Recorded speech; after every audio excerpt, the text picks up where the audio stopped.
আদিবাসীরা আনন্দে কলরব করতে করতে পিছু হটে হটে পুনঃ পুনঃ প্রণাম নিবেদন করে চলে যাওয়ার পর মহাত্মা তাঁর সেই কমণ্ডলু হতে জল ঢেলে 2 হাত ধুয়ে ফেললেন। এমন সময় संविदानंदजी বলে উঠলেন, ভগবান, हम लोगों को भी कृपा पूर्वक प्रसादी दीजिए। মৃদু হেসে মহাত্মা আবার 12 জন সন্ন্যাসী সহ আমার হাতেও কমণ্ডলুতে হাত ঢুকিয়ে একটা একটি করে 13টি পেয়ারা প্রসাদ হিসেবে দিলেন। আবার হাত ধুলেন। কমণ্ডলুতে একবার পেয়ারা, একবার জল, এরকম বিচিত্র ম্যাজিক দেখে আমার মাথাটা ঝিমঝিম করতে লাগলো। পতঞ্জল যোগদর্শনের বিভূতিপাদে 45 ও 46 নম্বর সূত্রে এ সম্বন্ধে ইঙ্গিত থাকলেও তার কার্যকারণ ব্যাখ্যা সহজ নয়। মহর্ষি পতঞ্জলি আকারে ইঙ্গিতে আভাস দিয়েছেন বটে যে অনিমা লঘিমাদি অষ্টসিদ্ধির অন্তর্গত ঈশিত্ব যে যোগীর আয়ত্ত থাকে তিনি সংকল্প করলে ভূত ভৌতিক দ্রব্যের উৎপত্তি, লয় ও স্থিতি যথাভিলাষিত ভাবে ঘটাতে পারেন। কিন্তু যোগ সিদ্ধ মহাপুরুষদের এই রকম ক্ষমতা থাকলেও ঈশিত্বের পরেই স্বাভাবিকভাবে তাদের মধ্যে যত্র কামাবসায়িত্ব নামক বিভূতিরও আবির্ভাব ঘটে। যত্র কামাবসায়িত্ব শব্দের অর্থ ভূত ও ভূত প্রকৃতিকে যথা সংকল্পিত স্থানে স্থির রাখা। বিশ্বব্রহ্মাণ্ডের যে রিতম বা ছন্দ তা যথানিয়মে বজায় রাখা। ইচ্ছা ও ক্ষমতা থাকলেও তাঁরা কোনো মতেই পদার্থের বিপর্যয় ঘটান না।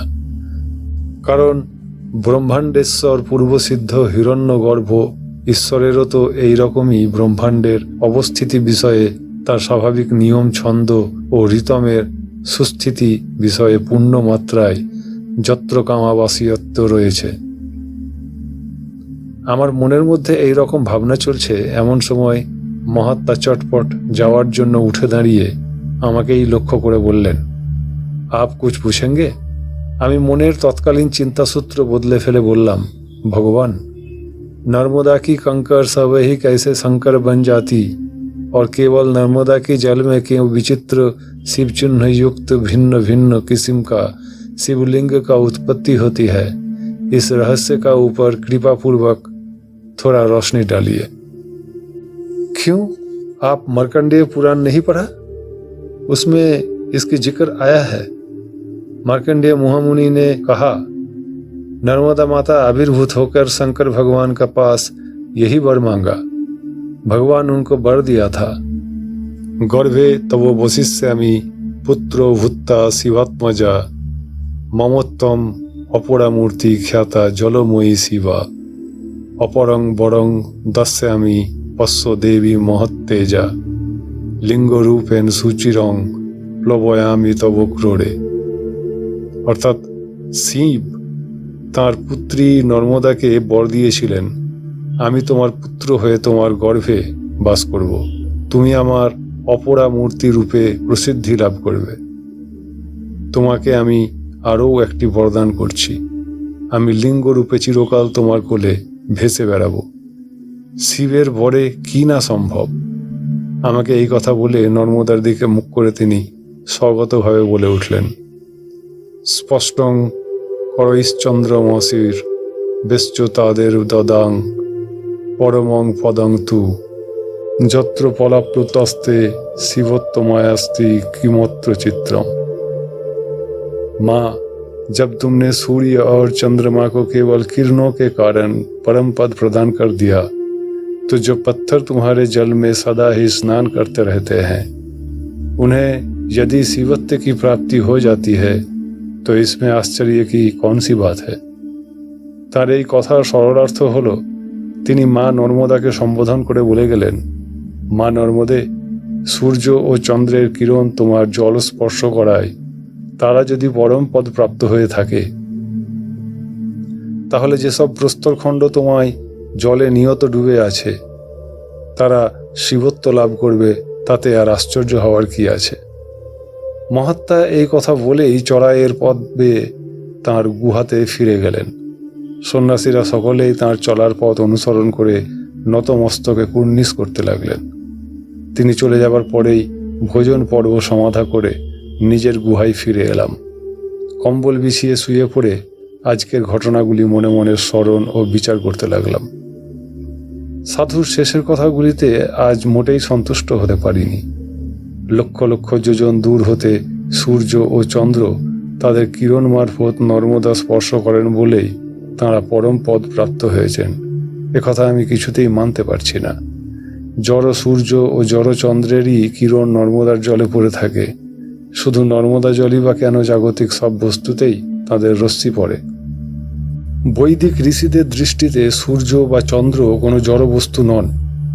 তাঁরা সূর্যকে বলতেন সূর্য নারায়ণ, চন্দ্রকে চন্দ্রমা নারায়ণ।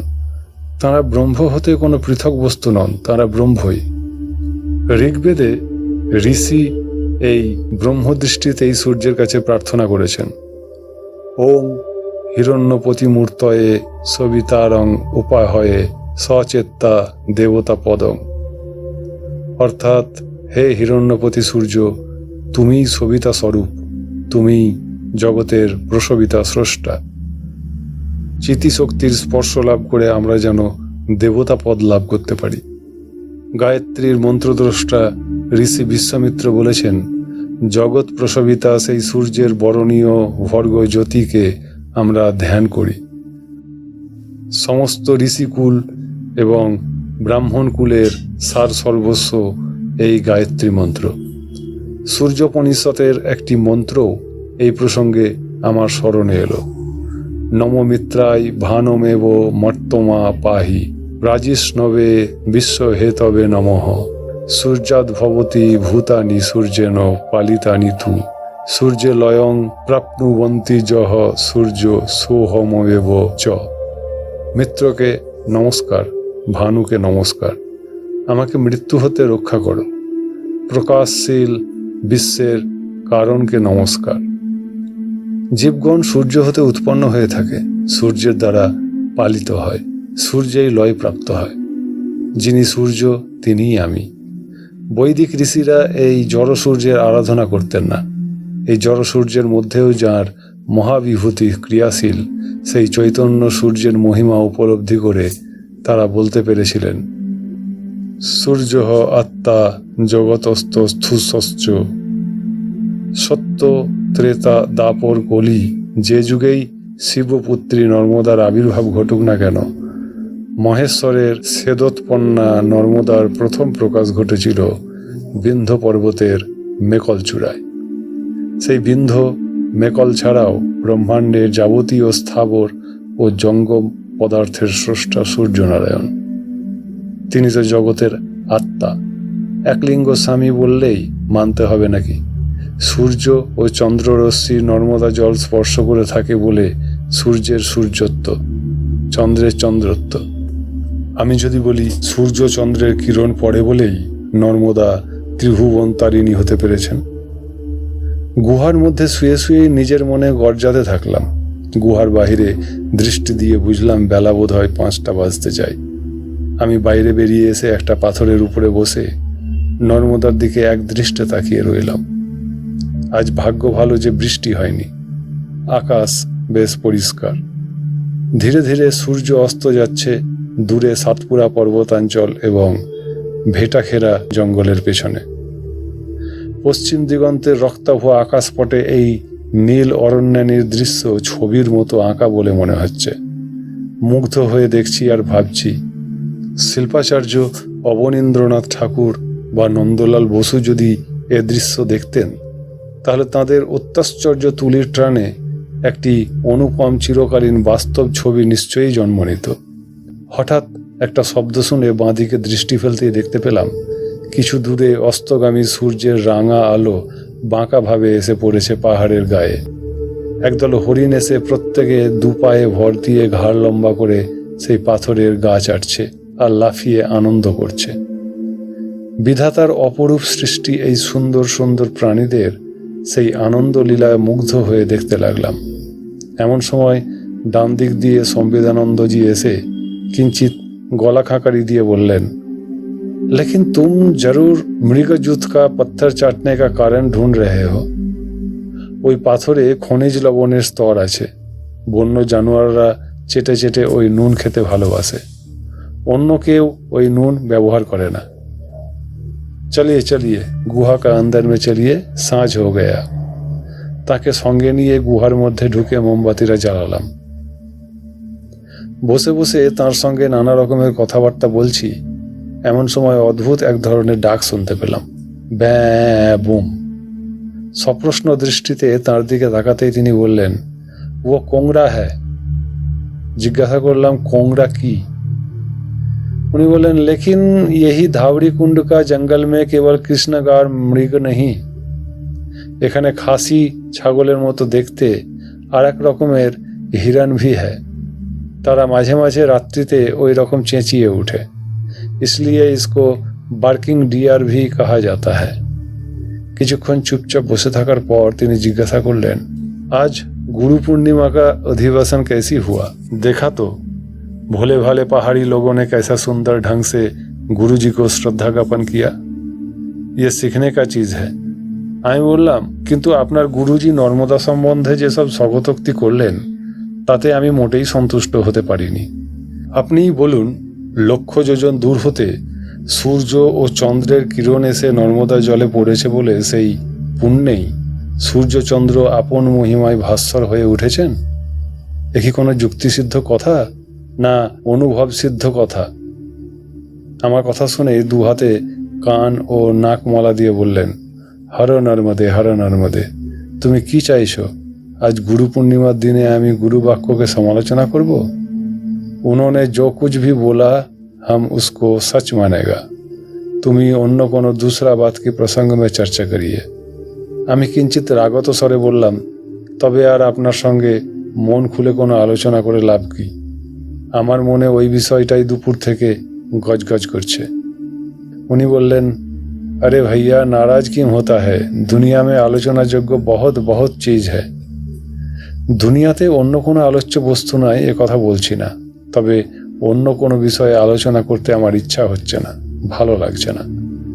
তিনি আমার চিবুক ধরে নাড়াতে নাড়াতে বললেন, লেকিন তুমি কিছু না বললে ভাববো আমার উপর তোমার বহুত গোসা হয়েছে। আমি বললাম, কি যন্ত্রণা, আমার এখন কোনো তত্ত্ব কথা আলোচনা করতে ভালো লাগছে না, অথচ আপনি জোর করে আমাকে তত্ত্বের ধাঁধায় ফেলবেনই। ভালো, আপনি দয়া করে বলুন তো, শিব শ্মশানবাসী কেন? জগতের অতি দিন দরিদ্রেরও মাথা গোঁজার ঠাঁই আছে, অথচ বিশ্বেশ্বরের শ্মশান ছাড়া আর কোথাও ঠাঁই হলো না। আমার প্রশ্ন শুনে তিনি কিছুক্ষণ গুম হয়ে বসে রইলেন। আমার মনে অনুশোচনা এলো। এই মহাপুরুষ যে একজন ভূতজয়ী মহাযোগী তা আমি বুঝেছি। এই বিদেশ বিরাজ্যে নিঃসঙ্গ অবস্থায় যখন দিন কাটাচ্ছি, তখন এই মহাপুরুষ কেবল দয়া করে আমাকে সঙ্গ দিয়ে আনন্দে রাখার চেষ্টা করছেন। এঁকে ঝাঁঝের সঙ্গে কথা বলা উচিত হয়নি। তার পায়ে ধরে ক্ষমা চাইব কিনা ভাবছি, এমন সময় তিনি মুখ তুলে হাসতে হাসতে আমাকে বললেন, লেকিন তোমারা প্রশ্ন কা জবাব শুনিয়ে। গিরিরাজ হিমালয়ের কন্যা উমার সঙ্গে যখন শিবজির বিবাহের সম্বন্ধ হয়, তখন হিমালয়ের যিনি কুলগুরু ছিলেন, তিনি প্রচলিত কুলাচার ও সামাজিক প্রথা হিসাবে শিবজিকে কয়েকটা প্রশ্ন করেন। কিং গোত্রং কিমু জীবনং কিমু ধনং কা জন্মভূ কিং বয়ঃ কা বিদ্যা কিমু সদম কে সহচরা কে বংশজা প্রাক্তনাঃ কা মাতা চ পিতা তবেতি গুরুনা পৃষ্ঠৌ বিবাহে শিবঃ মলিন্যেন হৃদয় স্বকীয় ভবানং তত্তন শ্মশানস্থিতঃ।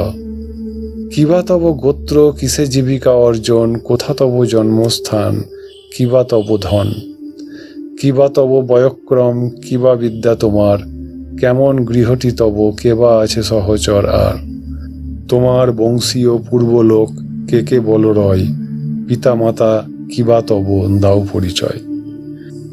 শিবের বিবাহকালে বসিয়া সভায় কুলগুরু জিজ্ঞাসে এসব তাহাই, প্রশ্নের উত্তরদানে অক্ষম হইয়া লাজে অধমুখ হয়ে রহেন বসিয়া, মনের দুঃখেতে তাই দেব ত্রিলোচন অদ্যাপি শ্মশানে নিত্য করেন ভ্রমণ।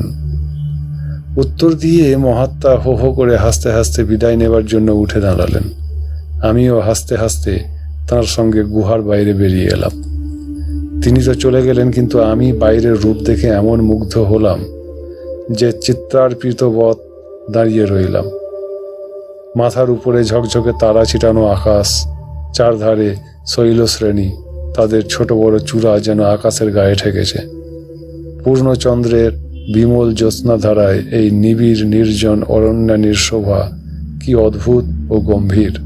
নাম না জানা কোনো বুনো ফুলের সুবাসও ভেসে আসছে। সত্যই বড় সুগন্ধ ফুলটার। গভীর বনের মধ্যে চক্ষুর আড়ালে জ্যোৎস্না স্নাত এই নির্জন আকাশতলে তার এই প্রাণঢালা আত্মনিবেদন নিশ্চয়ই ব্যর্থ হচ্ছে না। আমার মনে হলো প্রকৃতির এই পূজা গুরু পূর্ণিমার এই শুভ দিনে আদিগুরু শিবসুন্দর নিশ্চয়ই গ্রহণ করেছেন। আজ সারাদিনই বৃষ্টি হয়নি, তার ফলে পূর্ণ জ্যোৎস্নার এই অপরূপ সৌন্দর্য দুচোখ ভরে দেখার সুযোগ পেলাম। সহসা গভীর বনের মধ্য থেকে দু একটা রাত জাগা পাখির ডাক শুনতে পেলাম। যেদিকটায় ধাবরী কুণ্ডে একত্র বহু নর্মদেশ্বর শিবলিঙ্গের সমাবেশ, সেদিকটায় দৃষ্টি পড়তেই মনে হলো হাজার বাতির ঝাড়লণ্ঠন যেন কেউ বা কারা সেখানে জেলে রেখেছে। হয়তো একলিঙ্গ স্বামী তাঁর দলবল নিয়ে গুরু পূর্ণিমা বলে সেখানে পূজা করতে গেছেন।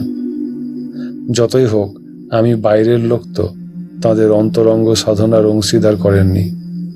মনের মধ্যে এই চিন্তার হিল্লোল উঠামাত্রই দেখলাম সেই আলো অন্তর্নিহিত হয়েছে।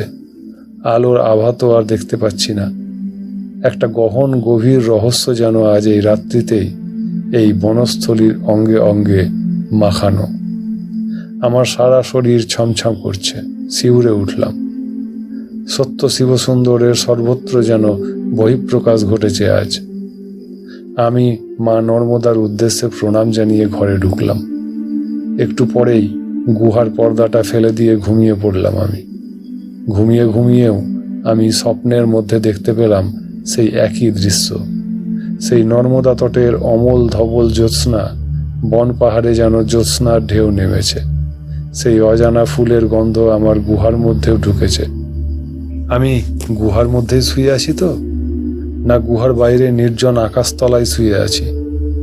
একটু পরেই দেখলাম এইমাত্র যেন নর্মদায় স্নান করে জলপূর্ণ কমণ্ডলু হাতে বাবা গুহার মধ্যে এসে দাঁড়ালেন। আমার মাথায় নর্মদার জল কয়েক বিন্দু ছিটিয়ে দিয়ে বললেন, নর্মদা মাতা সম্বন্ধে কি সব উল্টাপাল্টা ভাবিস বলতো?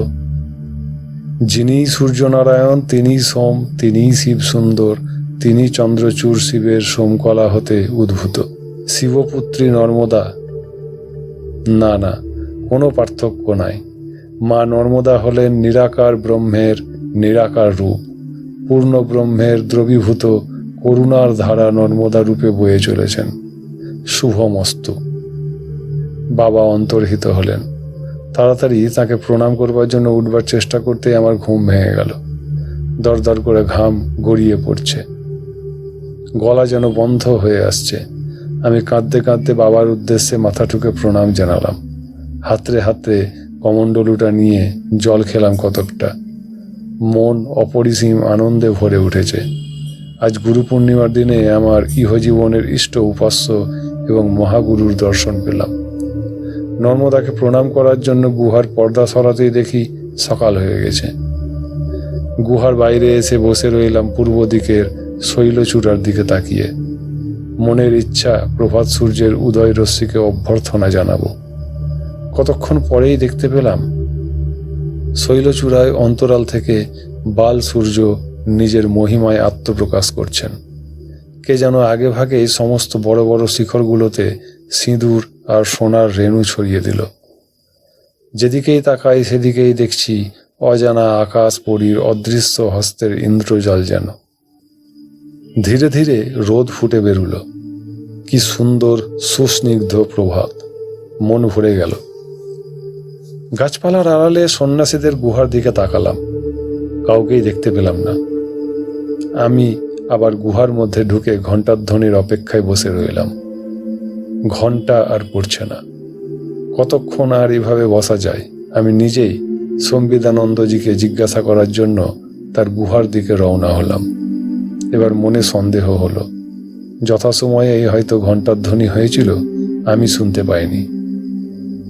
গাছের আড়াল অতিক্রম করতেই দেখতে পেলাম সকল সন্ন্যাসী শিঙা, ডমরু, পুষ্পপাত্র এবং কমণ্ডলু নিয়ে স্নানের জন্য প্রস্তুত হয়ে একলিঙ্গ স্বামীর গুহার দিকে তাকিয়ে দাঁড়িয়ে আছেন।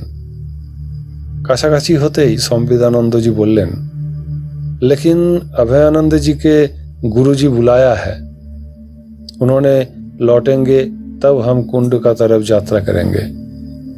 बेला प्राय 8টার সময় অভয়ানন্দজি ফিরবার পর আমরা সকলে রওনা হলাম।